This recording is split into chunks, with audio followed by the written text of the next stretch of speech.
Hi, and welcome to Z Games. Recorded live at 4ZZZ Studios in Brisbane and broadcast nationally over the Community Radio Network, Z Games brings you the latest gaming news, reviews and interviews from across Australia and around the world.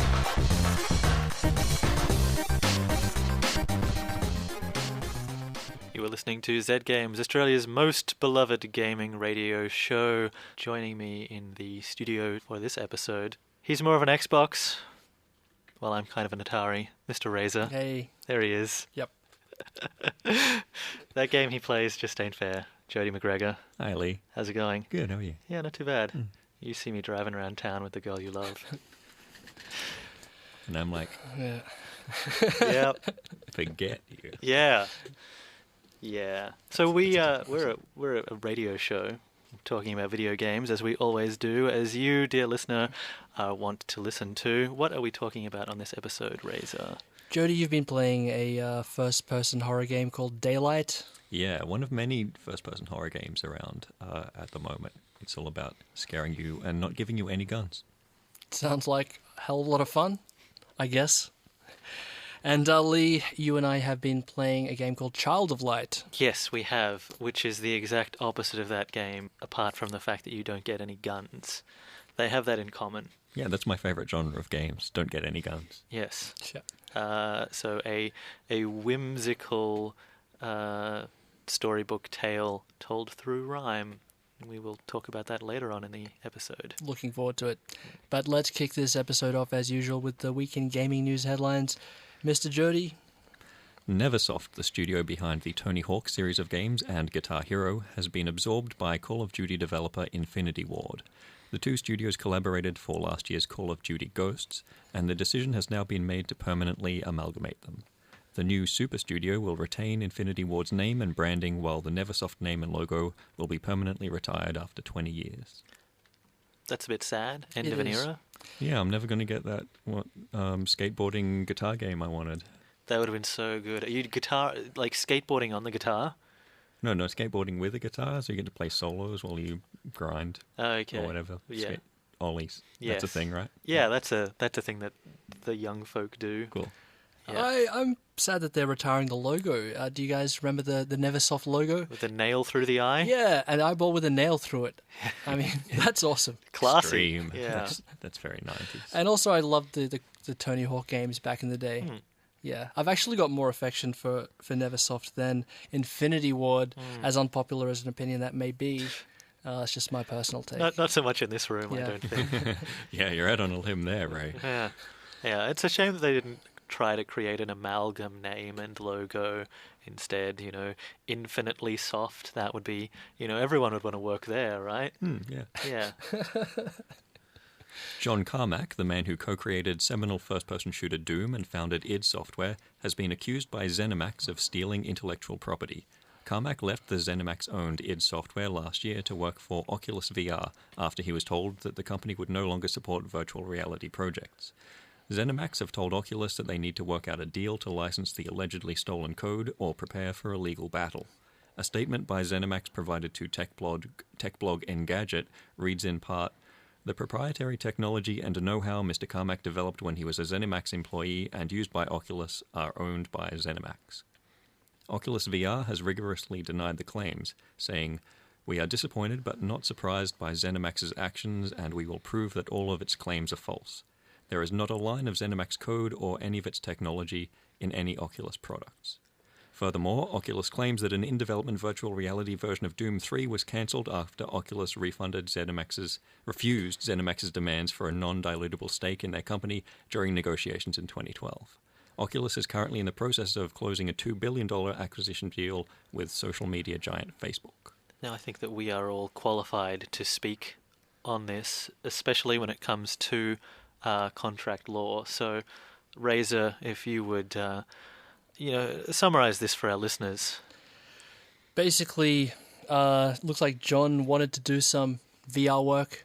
The company that he worked for didn't want him to. He jumped ship, and they were like, "All right, you go work on your stupid little VR thing. Go have fun with that. That's going nowhere." Fast forward a couple of years, Facebook buys Oculus for $2 billion. All of a sudden, his employers come back. Oh, wait up. Come back now. That's our shit you got there. We were totally invested in that. We knew the future of VR, you know. We're forward thinking.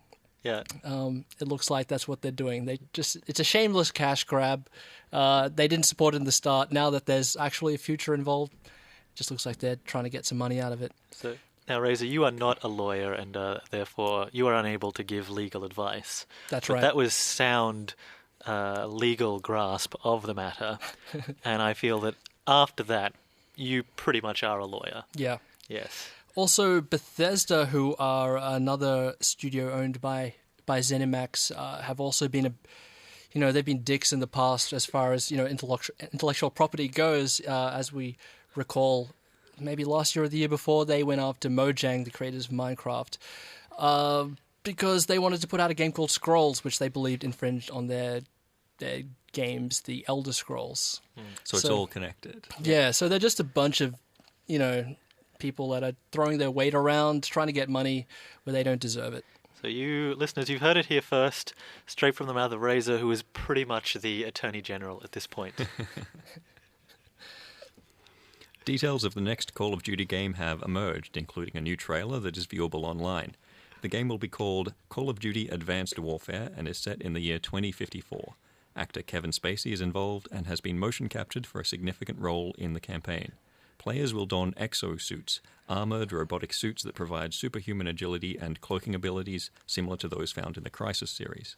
The launch date has been given as the 4th of November this year. Awesome. So everyone's shocked by that, right? Everyone's just like, oh my god, another Call of Duty game a year after the previous one? What an amazing piece of news. Yeah, but they've added robot suits now. Yeah, they have. Yeah, I think they've kind of done the same kind of thing the last 3 or 4 years now, the kind of Black Ops-y secret agent kind of thing. The last Black Ops was also set in the future and had robot suits. Yeah. Well, And this is horses. This one has Kevin Spacey in it, though. Yeah, that's true. Totally different. Yes. Got Kevin Spacey in it.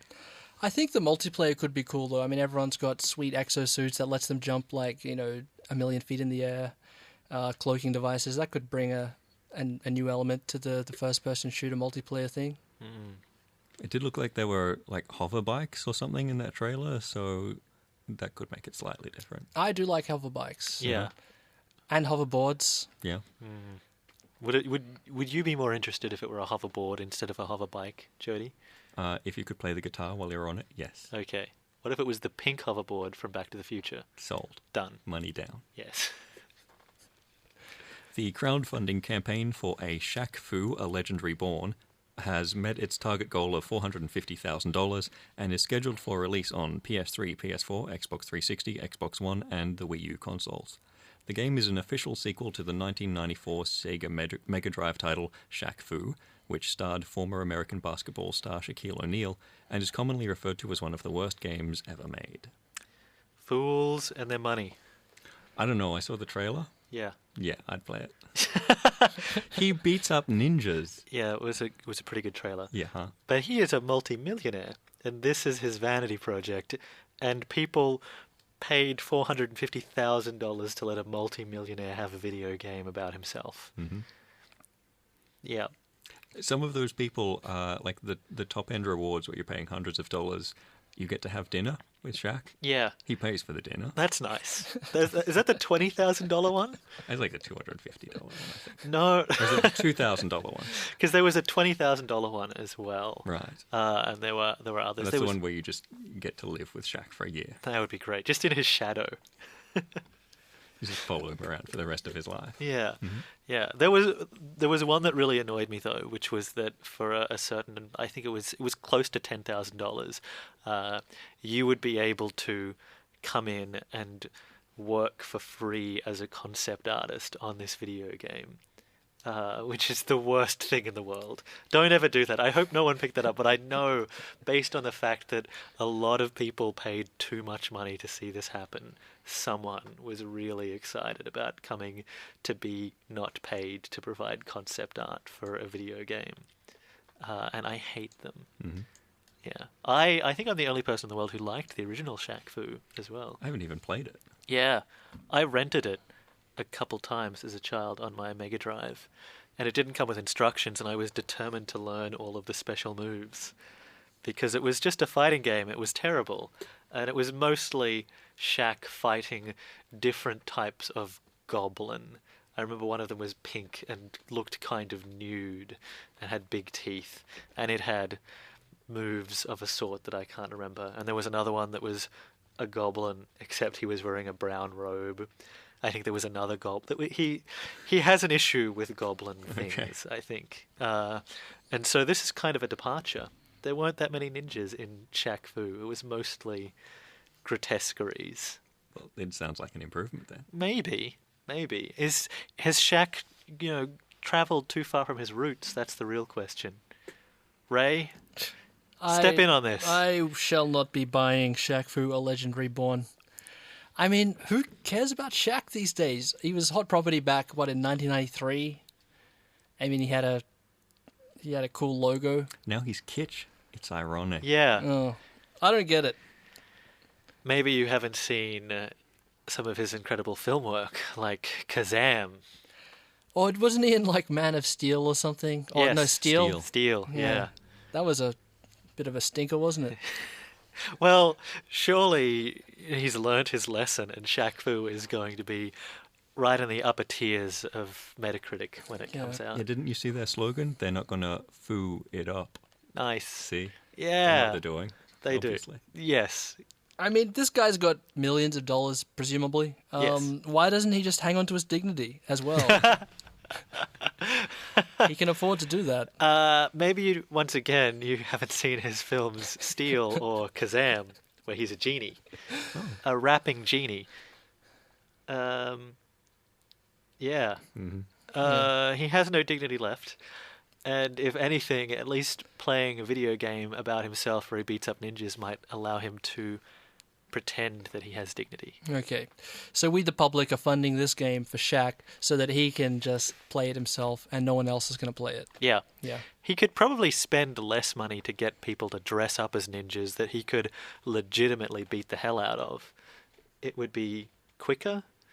He wouldn't have to wait around a year. I don't see why he doesn't do that. Yeah. I hope that was one of the options. You paid like $20,000 and Shaq beats the hell out of you while you're dressed as a ninja. Cool. Yes. Mm-hmm. Yeah.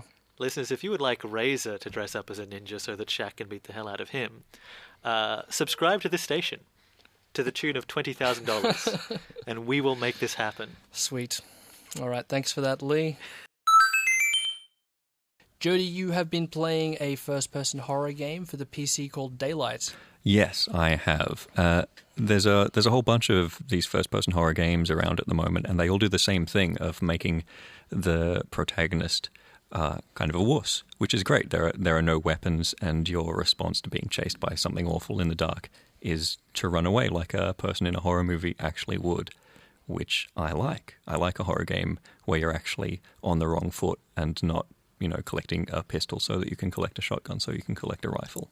I much prefer it when games like Amnesia just force you to hide in a closet because there's something out there in the dark with you. And that's the kind of game that Daylight is. It starts out, and it starts out really well with you waking up in an abandoned hospital, and all you've got with you are a smartphone, and then you can find some glow sticks and some flares to provide light. And your smartphone also has a little map on it and gives you... you keep in touch with a spooky old man who's sort of guiding you. And that's all you've got. So when things start scurrying around in the shadows out there in this abandoned hospital, all you can do is run away. Right. And it's really immersive and scary at first. But it's one of those games where at a certain point you see behind the curtain and you see the rules and the mechanics and you see how the game is built.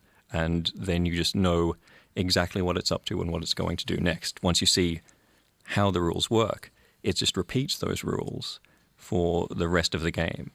So every series of darkened rooms that you're in, you're stuck. There's a dead end, this mystical lock that you can't get past, and you have to find 6 clues like notes scattered around, a little bit like Slender. You're just looking for bits of paper, and they have diary fragments on them or spooky warnings, or they might be bits of hospital administration with clues about the backstory. And once you find 6 of these things, a sigil appears, which is some kind of item that has personal significance. It's tied into the backstory. It might be a doll or a Bible, and that's how you open the mystical lock, and you get to the next series of darkened rooms, where you have to find another 6 things, and then another sigil, and then open another lock, and then just do the same thing again. And that's it. That's the entire game, is just a sequence of doing those things in slightly different locations. But the game is randomly generated. Does this bring a kind of like an unpredictability to it that adds replay value at all? It does make it unpredictable, but it also forces it to reveal its hand. When you walk into rooms, sometimes a random thing will happen, like you might hear a woman screaming in the distance, or a bit of furniture might move, a light bulb will flicker and explode, or a cat will meow somewhere. And you realize pretty quickly, because of the way they're timed, they're always when you're walking into a new room, that these things are just part of the random procedural generation. They're just things that happen at random. You're never going to find that cat. You're never going to find out who's screaming. They're just things put in at random. And so you know that they're fake, and you stop being afraid of them pretty quickly. So the randomness was introduced to change up that feeling of repetition that you get if you're playing a horror game and you encounter failure, or even if you're just replaying it, you're supposed to be able to get a whole new experience. But here, the randomness, because there's not enough of those assets, it takes away from that experience and makes it feel samey again. Yeah, and it's sometimes literally samey, because the mazy locations that you're walking through have rooms that are placed in a random order, but sometimes that means that you just encounter the same room 2 or 3 times. Like, here's an information desk, and at the end of this hallway, there's another information desk. The locations wind up not making any sense, because you leave the maternity ward and walk into another maternity ward, because the random generation has just plonked down a weird variety of rooms. Maybe it's a nightmarish dreamscape, Jody. Yeah, maybe, but also it just doesn't make for a scary or interesting location. What makes it scary, though, and it is actually genuinely scary, is that the things that move around in the dark, in the shadows, these ghosts, have a pattern to when they show up. There's like a meter at the bottom of the screen, shaped like a moon, that slowly goes from a new moon to a full moon, and then back again. And the fuller it gets, the more frequently these ghosts will appear. They're sort of like old-worldy ladies in bonnets with hollow eyes and mouths, and they do look genuinely creepy. I am afraid of bonnets. Yeah. Yeah. Well, then you won't like these. Ooh. And they make like a chattering noise as they come up behind you. Give us an example. I can't make the noise. It's inhuman. Ah. It's really creepy. And your phone sort of buzzes with static as they approach as well, which is sort of nicked from Silent Hill, but it's effective and it works. So you know that they're coming because you can see, the static, and you can see the meter at the bottom of the screen slowly filling up. So although that's something that repeats, just like everything in this game repeats, the fact that repeats builds anticipation. You know that they're coming, and so you're more afraid of them, which is the opposite of how the other things work, where that's just a thing that keeps happening. But the ghosts are actually really frightening. Your only thing you can do is light a flare to drive them off, but you have a limited number of flares, so you just wind up running away from them a lot. And once you find that sigil, that doll or Bible or whatever that unlocks the next door, you can't light any flares until you make it through the door. And that's always when the moon starts filling up and you know that more of them are coming. So there's always this build-up to a point where a bunch of ghosts are going to be chasing you or blocking your path, and you just have to run like a maniac towards where the locked door is, and then make it to a place on the far side of the door where you're going to be safe and you can breathe again. And then it slowly builds up. And that actually works as a way of sort of manipulating you and making you feel tense. Is there an end to this horror? Is there a way to escape the haunted house? Yeah, there is. There's several locations. You work your way from this abandoned hospital into an abandoned prison, which is apparently next door to it, and then through a sewer, because of course every game has a sewer level, and then out into a forest, and then to freedom. The forest is actually, it comes too late in the game to really save it, but it's actually the most interesting location because it's not just a sequence of rooms that look very similar to the room you were just in. You're wandering instead of just going left or right. You're wandering wherever you want to wander, and you stumble across locations like a graveyard. I found a ruined shack, a hill that had a tree on it with a bunch of people hanging from nooses. But I didn't find repeats of any of those things in the forest. And that stopped it from feeling quite so tedious and cheaty. You said the mobile phone is your lifeline because it's your source of light and your map. Is there any threat, as in real life, of the batteries running out? No, they never ran out for me. They stayed at like 2 bars of power for the entire game. What brand of phone is that? It's a made-up one, but it's one that I want. Oh, yeah, definitely. Yeah. Did it have like wireless the whole way? Yeah, and it has this map that, fills itself in as you explore, which obviously pretty useful. That's a good app. Yeah. Yeah. Where did you get this? Man. So it's got 3G, obviously, connectivity, but you can't use it to email or call for help? There's no bars of reception? No, you get no bars of reception. Damn. And there's this one Vincent Pricey-sounding guy who uses the phone to contact you and say, rubbishy, spooky stuff, and that's it for your actual use of the phone as a phone. So, like, that's the only contact that you've got in there is just creepy old man. Yeah. Yeah. You should delete that guy. I would, yeah. So he's the thing that gives you clues about the story, who's slowly sort of trying to unravel this thing for you. And the notes that you find also have bits of story about how this place got here and why it's so messed up. But the story is actually just a pile of cliches, really typical stuff. Like they built this place on a sinkhole, and in the past they had a witch burning here. And at one point somebody even mentions like maybe it was a Native American burial ground, because like they've just run out of cliches at that point. They've never been put them all in. They've never been piled on top of one another like that. Not often, no. No, I can't think of it. Was it also like a Dracula castle as well at one point? And, Probably. And telemarketers used to work there. Yeah. Yes. Yeah, just all the horrors. So I think a horror game needs to be more than just scary. Because, I mean, walking out my front door and into a cobweb is scary, but I don't want to repeat that experience. So this game, even though it is genuinely frightening, I was afraid repeatedly while I was playing it.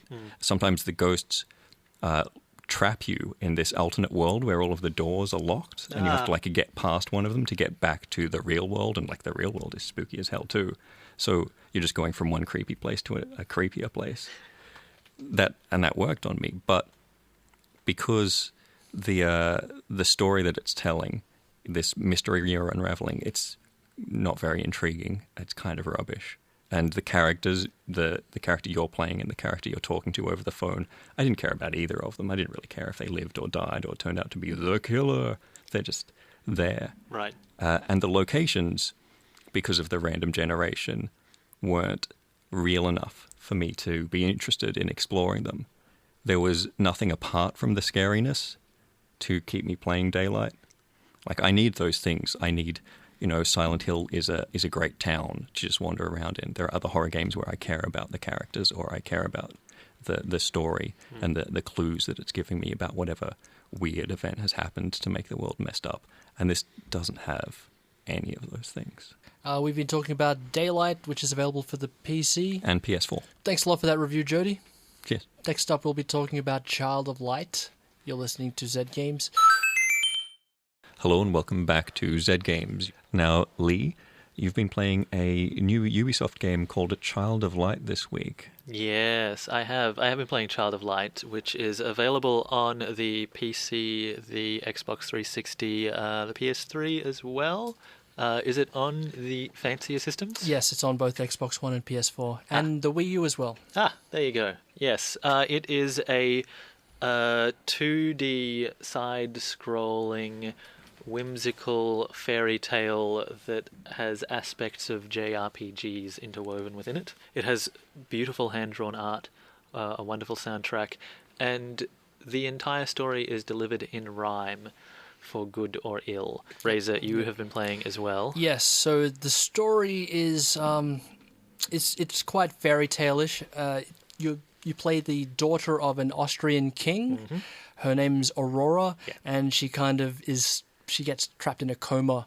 Put into a coma, and when she's there, she enters this fairy tale land. It's kind of Alice in Wonderland-like in that regard, where she wakes up, she doesn't know what's going on. There's all sorts of fantastic and crazy characters, and the world doesn't really make sense in relation to the real world. So she's a princess. Yes, but she doesn't like being referred to as a princess. She wears a crown the whole time, Yeah. which grants her some kind of magical abilities, I think. Yeah, so she very early on in her adventures encounters the Queen of Light, who grants her the power of flight as well as magical starlight powers. She has a little sidekick who is a firefly that you can also control, and you have to seek out the sun, the moon, and the stars to find your way home and save the kingdom from the Queen of Darkness. And it is quite a simple story. There's no further investigation. It's not any kind of Gaiman-esque deconstruction of fairy tales. It just is what it says on the tin. But it's often hard to realize that there's nothing all that interesting going on because of the fact that the whole story is delivered to you as a series of rhyming couplets. Right. Do the characters talk in rhyme or just the narration? The characters talk in rhyme as well. Yeah, every conversation you have is in rhyme. Ray, the rhyming. Yeah, the rhyming, it got on my nerves a little bit. It's not the fact that it was all rhymes, but it was like the meter that it was delivered in wasn't poetic, Yeah. really. So it was like a kind of a forced rhyme where they knew they had to rhyme every line. The sort of meter of the phrases wasn't in any sort of artistic or poetic way, so it kind of felt a bit forced. And after a few hours of that, I just wish that they didn't have the rhyming thing at all. Yeah, it grates almost immediately because they not only have... Yeah, the meter of it is just incomprehensible, but they also abuse language in general to fit in with this rhyming theme. So quite simple information is being passed around, but you don't really take that in because you have to try and translate this awful poetry into something that makes any kind of sense at all. And often, the rhymes are never great anyway. It would be fine if they abuse the language just so that they could at least land on a proper rhyme, but they're very loose. Yeah, some of it's okay. Yeah. It is. The problem is that it's delivered through text. There's not much spoken word in this. Maybe if it was spoken, it would be different, but you either have to sort of read it in your head or read it aloud. And you're reading in your head, it doesn't have the same impact as like a poem written, like a rhyming poem, or lyrics read aloud. Yeah, if they wanted it to have the feeling of good poetry that doesn't necessarily need to rhyme, that would have been one thing. But because they specifically said, not rhyming couplets, here we go, it doesn't work. Yeah. So what are you doing when you're not reading rhymes? You can fly? Yeah, you've got, there are platform-like levels where you fly and float around, and flying is actually, it feels great. You've got weight, you've got some momentum, you're affected by wind. You feel like, you are a little girl with fairy wings shooting around this place. And does your hair look amazing? You are a princess. Yes. Yeah, and it flows. There are liquid physics on it, so it's flowing behind you in a quite pleasant way. You are traversing this landscape mostly. There are monsters around. You can use your firefly to stun them and then shoot past, which requires a little bit of dexterity and is quite fun to do. But if you don't do that, then you find yourself taken to the battle screen where you're suddenly thrown into these Japanese RPG style active time bar battles. Yeah, there are also some simple environmental puzzles that are used by using the Firefly, which is controlled by the right stick. Yeah.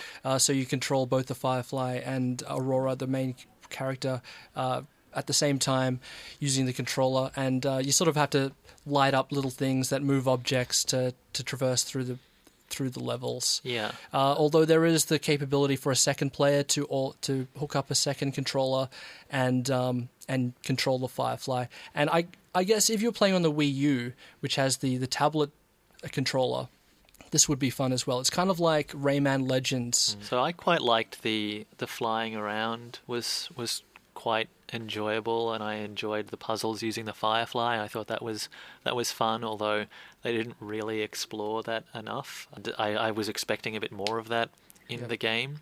And the experience of sitting down to play it, when you're going through these windswept, semi-abandoned forests, or you're fluttering around a town that is populated by mice that are obsessed with the finances and the economy. That's Of course they are. That's pretty great. Yes, these rat race. Are they all about the cheddar? Yeah, yes they are. Nice one. That's very good actually. Yes. So when you encounter an enemy, you're taken to a separate screen, much like in Japanese role-playing games. You've got your sort of exploration phase, and then when you hit an enemy, you're taken, the screen it does that. swirls, Yeah. and then you enter a separate combat system. This is kind of like it's a bit like those old Final Fantasy games that are a cross between real-time and turn-based gameplay. So you've got one bar down the bottom, and each of the characters in the battle has an icon that moves along the bar. And when you get to the end, you can have a go. And also there's a red part at the end of the bar where if you are struck while you're casting, you get interrupted. It's mechanically quite complex. And there is a lot going on. It's a neat system. I really like the idea of having to deal with the trade-off of, you can see that you've got a character that you want to be able to do something, but you know that if they act now, they're going to get interrupted, so you have to make them suddenly defensive, and then that changes up the timing of their next action. So all of that stuff is really, really cool. But my problem with it was that I felt like this belonged in a very different game, because the exploration stuff is so whimsical, and so there was quite a gentleness to that, where suddenly you're engaged in quite an active activity of what comes down to staring at a bar as well, and watching heads move along a bar while beautiful artwork is happening somewhere else. I found that really jarring, even though I could recognize that the mechanics of it were quite interesting. Ray, how did you find the combat? I found it a bit overwhelming at first with all the things going on, but once I got my head around it and got to grips with it, I was quite enjoying it. I thought it was pretty good. But then as the game progressed, it never really gains in complexity. I mean, those old JRPGs that I love, it starts out almost mind-numbingly simple. So you just have one attack and then you have to do it. But by the end of the game, I mean, you're juggling a million different things and different elements and different statuses and things like that over a party of 3.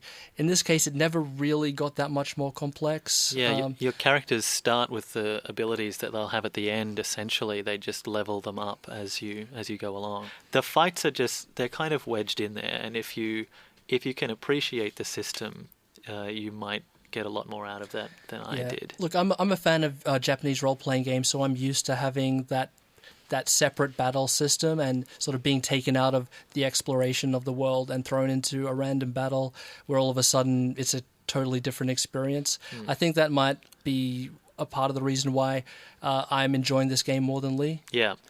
But see, what I was after was I wanted all of the stuff that the art is evoking to be the game, and to find out that the game was actually this much more mechanically busy JRPG fight system was a bit of a letdown. And then to discover that the story was shallower than I would have liked was just the nail in the coffin for me. I like the combat. I love skill trees. I love watching numbers appear on the screen, and I love taking turns and hitting the battles. I wish it's not even a skill tree though, Ray. It's just, this is literally selecting which number gets bigger next time. You don't really make any decisions. You do gain different unique abilities along some of the way, but most of the time you're just pumping stats, yes. Yeah. Yeah. So, I mean, making a number bigger over another number to me that's not an interesting decision. I can appreciate your view, but Yeah. for me, making numbers bigger is sweet. Okay. Now, just before we wrap up, I think Yes. we should talk about the art and the music, which aesthetically, this game is absolutely beautiful Yeah. to watch. I mean, there's watercolors, everything is hand painted. It's yeah. like a living painting. Yeah, like it's a beautiful, beautiful game to watch and to listen to in particular. The soundtrack is fantastic, and hopefully we'll be able to play some of that for you listeners, maybe a later episode. No, we've got one to play at the end of this episode. Good, at the end of this episode. It's magnificent. My favorite track was in the Mouse Town. I thought that was wonderful. But at the same time, this is using the UbiArt engine, which they developed for the Rayman games. And I thought that in this game, again, as beautiful as the environments were, they're also quite static, and there wasn't any real interaction with the environments. There was some basic physics stuff, but for all of that beauty, there was nothing behind it. You know, you were just in big, empty maps of trees. So, again, disappointed that there wasn't more to it. I didn't get that empty feeling that you did. I felt like an overwhelming melancholy and sadness of this like lost little girl trying to find her way around. I got that, but then when I tried to play the game, there wasn't one there. I think we'll have to disagree on this one, Lee. Yes. No Yeah. stars. 5 stars from Razor. All right, that's going to bring us to the end of this episode, guys. As usual, thanks for listening. You can find us on the internet on Facebook, ZGamesAU, Twitter, ZGamesAU as well. We've also got a blog, zgamesau.net. Remember, we need your help to keep community radio all across Australia alive. Get to committoCommunityRadio.org.au. And it only takes like 1 or 2 minutes to email the treasurer and let him know that you value the services that community radio and broadcasting provides. Righto, we'll catch you guys next week. To end this show, we're going to hear from the Child of Light soundtrack, and this one's called Aurora's Theme. All right, catch you next week, guys. Bye.